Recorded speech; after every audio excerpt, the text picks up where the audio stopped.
اعوذ باللہ من الشیطان الرجیم بسم اللہ الرحمن الرحیم۔ اب وہ آ رہی ہیں دو آیتیں، یا ایھا الذین آمنوا لا یسخر قوم من قوم عسى ان یکونوا خیرا منہم ولا نساء من نساء عسى ان یکن خیرا منہن۔ اہل ایمان تم میں سے کوئی گروہ دوسرے گروہ کا مذاق نہ اڑائے، تمسخر نہ کرے، ہو سکتا ہے کہ وہ ان سے بہتر ہوں۔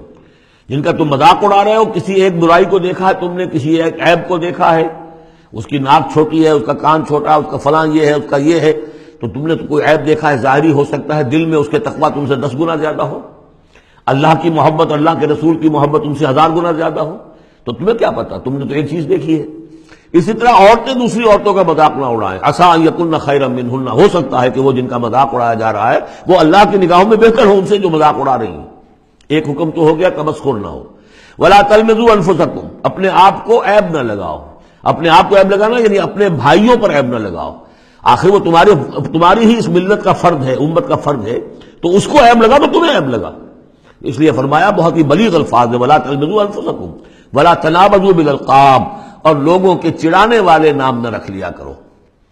کسی جماعت کا نام کچھ اور ہے، اس کو چڑانے کے لیے نام کچھ اور رکھ لیا گیا ہے، یا اور کسی فرد کے لیے، کسی گروہ کے لیے، تو یہ جو ہے ایک دوسرے کے اوپر اس طریقے سے ڈال دینا اور نام ان کے اوپر کہ جو ان کو پسندیدہ نہیں ہے، یہ 3 کام ہو گئے ایک آیت میں روکا گیا۔ اس کی وجہ سے اکثر ایسا ہوتا ہے، کبھی ایک دوست آپ ایک خاص قسم کا مذاق اس سے کر رہے ہیں یا کسی لفظ سے اس کو چھیڑتے ہیں، 100 دفعہ وہ سن لیتا ہے، کوئی اثر نہیں ہوتا، کسی وقت کوئی عجیب کیفیت ہوتی ہے اس کی کہ اس کے دل میں جا کر زخم کی طرح لگ جاتا ہے اور پھر وہ دل کا رشتہ ٹوٹ جاتا ہے، اور ایک ایسی جو ہے اس کے اندر گرہ پڑ جاتی ہے، پھر کھولے نہیں کھل سکتی۔ لہذا محتاط رہو۔ بئس الاسم الفسوق بعد الایمان، ایمان کے بعد تو برائی کا نام بھی برا ہے، کیوں ان چیزوں میں جا رہے ہو؟ تمہیں تو ایمان کو سمجھنا چاہیے کہ اللہ نے تمہیں اتنی بڑی فضیلت دی ہے، تو ان گندگیوں کی طرف جو ہے تم متوجہ ہی نہ ہو۔ ومن لم یتوب فاولئک هم الظالمون، اور جو باز نہیں آئیں گے تو وہی ہے کہ جو ظالم ہے اللہ کی نگاہ میں۔ تو ترغیب بھی ہے، تشویق بھی ہے، سمجھانے کا انداز بھی ہے، اور ڈانٹ ڈپٹ بھی ہے۔ باز نہیں آؤ گے تو اللہ کی نگاہ میں پھر تم ظالم ہو۔ اگلی آیت میں پھر 3 چیزیں، وہ پہلی 3 چیزیں رو در رو ہوتی ہیں آمنے سامنے، اور یہ 3 چیزیں وہ ہیں جو غیب میں ہوتی ہیں، پیٹھ پیچھے ہوتی ہیں۔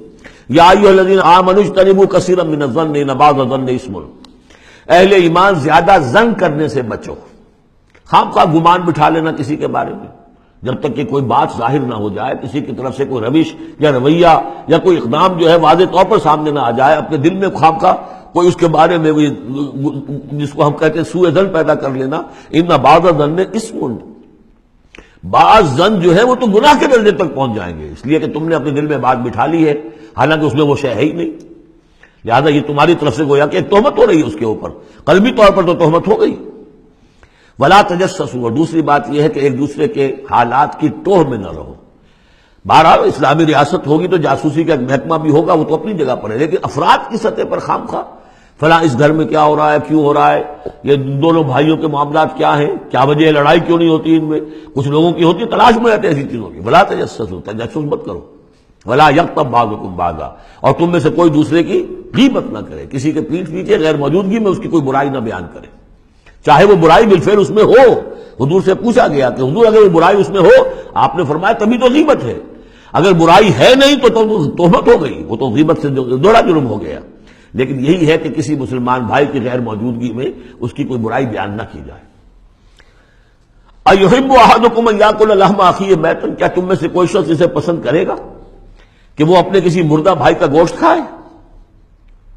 فکرہتموہ، یہ تو تمہیں بہت برا لگا، بہت گھن آیا، یہ کیا بات کہہ دی اللہ تعالیٰ نے؟ کوئی شخص چاہے گا یہ کہ اپنے مردہ بھائی کا گوشت کھائے؟ لیکن یہ اخلاقی سطح پر یہی کام تم کرتے ہو۔ غیبت جو ہے اخلاقی سطح پر یہی ہے، کیوں کہ جو شخص موجود نہیں ہے آپ اس کی عزت پر حملہ کر رہے ہیں۔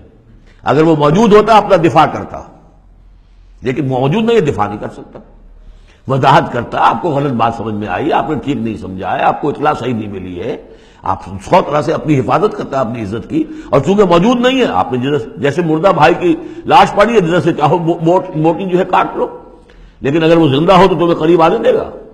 یہی ہے مثال۔ ایحب احدکم ان یاکل لحم اخیہ میتا فکرہتموہ فاتقوا اللہ ان اللہ تواب الرحیم، اور اللہ کا تقوی اختیار کرو، اللہ تواب ہے، توبہ کا بہت قبول فرمانے والا، اور رحیم ہے، بہت رحم فرمانے والا۔ صدق اللہ العظیم۔